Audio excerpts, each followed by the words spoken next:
Back to the Melissa Ann Wellness channel. I'm so glad you're here. We're talking about one of my favorite things. I love breakfast, and honestly, I think we overcomplicate it.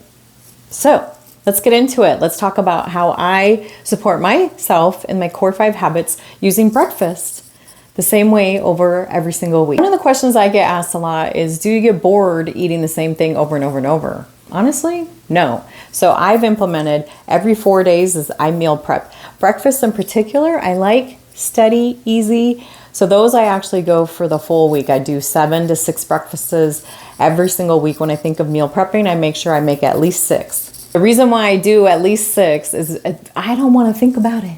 It's first thing in the morning. I need to do all the other things before I show up to the world. So the easiest thing is to just quickly grab something and use it, eat it, warm it up, whatever, and get it into my system so it promotes more energy throughout the day, sustainable energy too. It's very high protein as well. So the breakfasts that I actually rotate through are very simple. I've actually done where it's been very complex recipes and it's like a bake, you put it in the oven.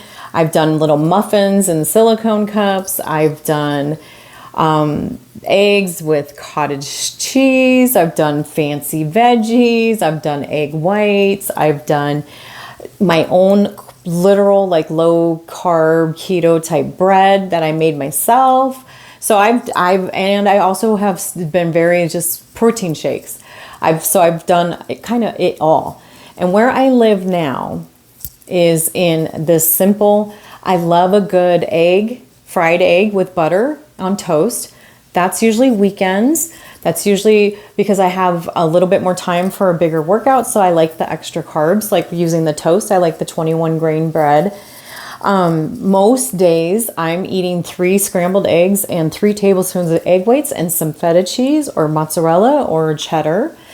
And I just scramble that up and I just eat it in a bowl, just really quickly. And that's roughly 24 grams of protein. I can put cottage cheese on the side, and now we've increased it by at least 12 grams of protein. So that's a really good one.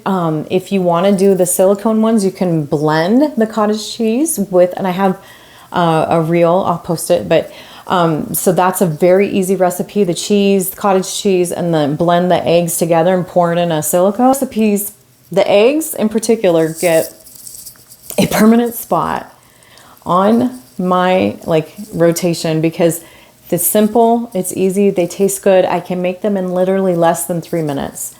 So that's why I keep coming back.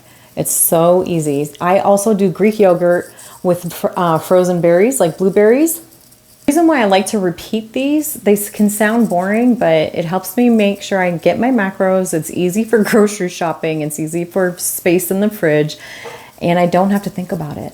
The less I think about food and meal prepping and making sure I get it in. Also, when you do that type of eggs, it's like a smaller, like just the eggs, and it's not as much density to eat like that. So that helps when you're taking a peptide to have protein, high protein. And the biggest thing is making sure that it's repeatable, because when you're in a journey, whenever you can repeat anything over and over and over and it's sustainable, you'll go back to it.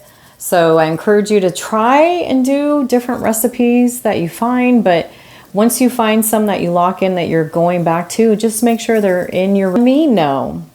I would love to know if you have any recipes that you do every single morning or you go back to all the time.